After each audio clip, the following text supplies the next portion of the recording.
कि अभी अभी हमारे हिंदुस्तान का हृदय कहा जाने वाला कश्मीर में आतंकियों ने सैलानियों के ऊपर हमला किया और एक दो नहीं, जो सोशल मीडिया के द्वारा, टीवी चैनल के द्वारा बाबूजी जो खबर मिली, 28 लोगों को आतंकियों ने मौत के घाट उतार दिया। और आपके ही बगल कानपुर का एक शुभम द्विवेदी भी गया था अपनी पत्नी के साथ उस जम्मू कश्मीर में बाबूजी पहलगाम में हनीमून मनाने के लिए। तमाम लोग अपने बीवी के साथ, बच्चे के साथ बाबूजी उस हंसी वादियों में गए थे और धोखे से आतंकवादी आए बाबूजी और 28 लोगों को मौत के घाट उतार कर चले गए। यहां तक बताया गया कि वहां धर्म पूछा गया, कलमा सुन रहे थे और ये भी बताया गया बाबूजी कि लोगों का पैंट भी उतरवा दिए चेक करने के लिए कि हिंदू है कि मुसलमान है बाबूजी। ऐसा जघन्य अपराध ये पाकिस्तानी किया है। इसलिए एक छोटी सी लोक गीत के माध्यम से मैं बताना चाहूंगा।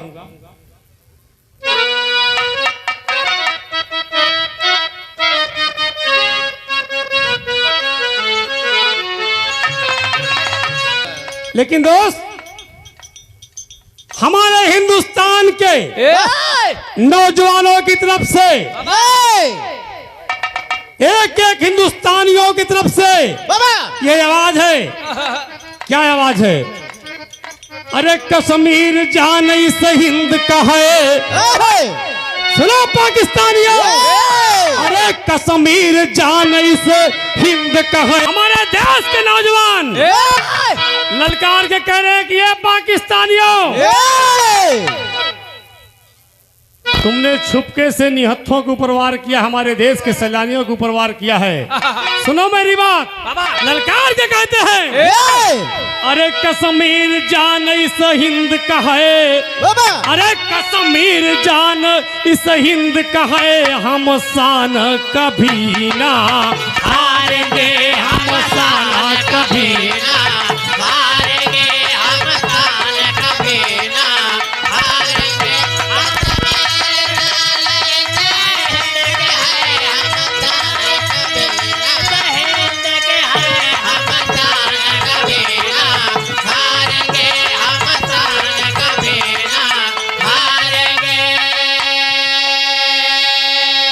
अरे कश्मीर जान इस हिंद का है। हम शान कभी ना हारेंगे। अरे जो दृष्टि कुदृष्टि गड़ाएगा, अरे जो दृष्टि कुदृष्टि अरे गड़ाएगा, हर एक को चुन कर मारेंगे, हर एक को चुन कर मारेंगे।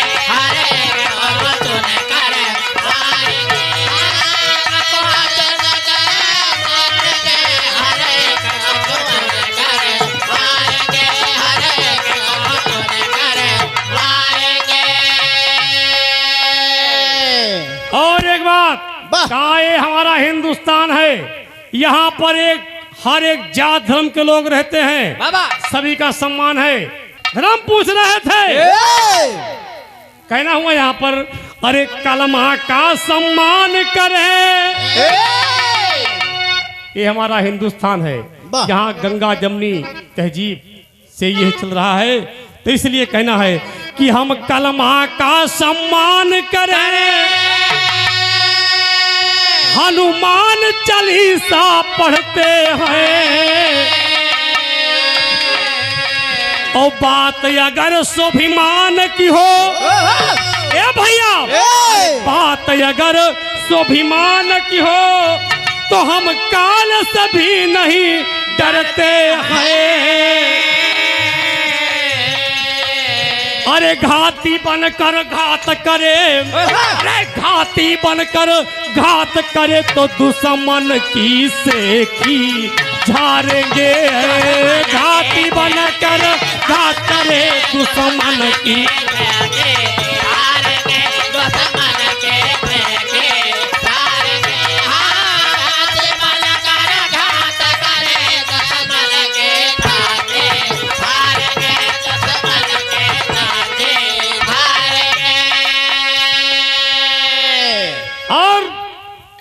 हमारे कवि गुरुशरण यादव जी ने लिखा कि पाकिस्तानियों व आतंकियों 28 शीश के बदले में 28 शीश के बदले में हम पनौड़ी करेंगे हम। समाजवादी नारा है।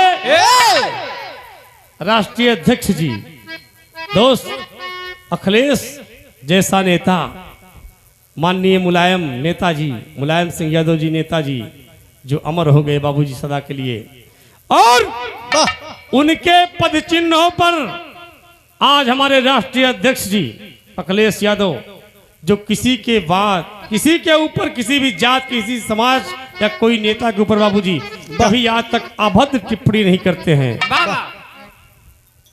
ये हमारे नेताजी अखिलेश यादव जी में उनका स्वभाव है कि कोई कुछ भी बोल दे लेकिन कभी कुछ नहीं बोलते हैं बाबूजी।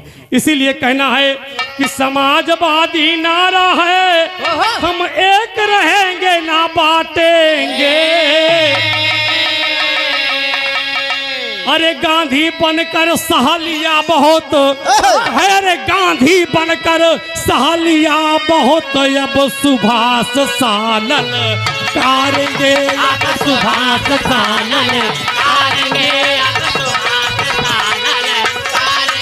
हाँ गांधी बन सहालिया बहुत, हाँ गांधी बन सहालिया बहुत, अब सुभाष सानल करेंगे, अब सुभाष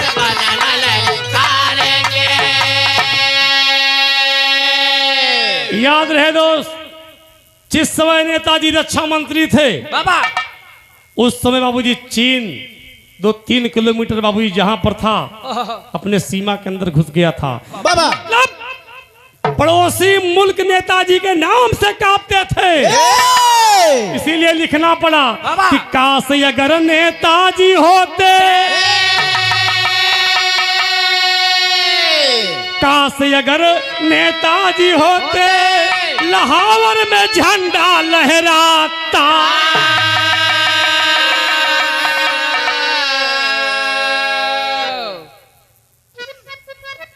परम सम्मानित परम आदरणीय बछरावा विधायक श्याम सुंदर भारती जी, ये आपकी तरफ से समाजवादी पार्टी के विधायक हैं आप, और हम भी आप लोगों के चरणों का दास हैं। हम भाई हमारे इनके कार्यक्रम में आए हैं, जिनके पिताजी के तरही में आए हैं, रामू यादव अनाड़ी जी, ये सांस्कृतिक प्रकोष्ठ के जिला अध्यक्ष हैं, और हम विधानसभा सलोन के विधानसभा अध्यक्ष संस्कृत प्रकोष्ठ का मुझे बनाया गया है, तो बहुत बहुत प्रणाम है, आशीर्वाद की कामना है। इसीलिए कहना पड़ा कि काश अगर नेताजी होते, अरे लाहौर में झंडा लहराता। काश अगर नेताजी होते, लाहौर में झंडा लहराता।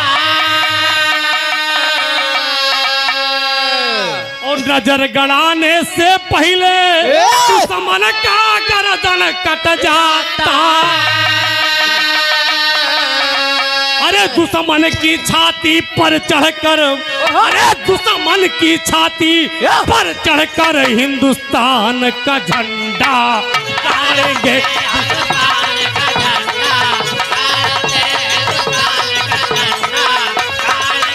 दुश्मन की छाती पे चढ़ के, दुश्मन की छाती पे चढ़ के हिंदुस्तान का झंडा गाड़ेंगे, हिंदुस्तान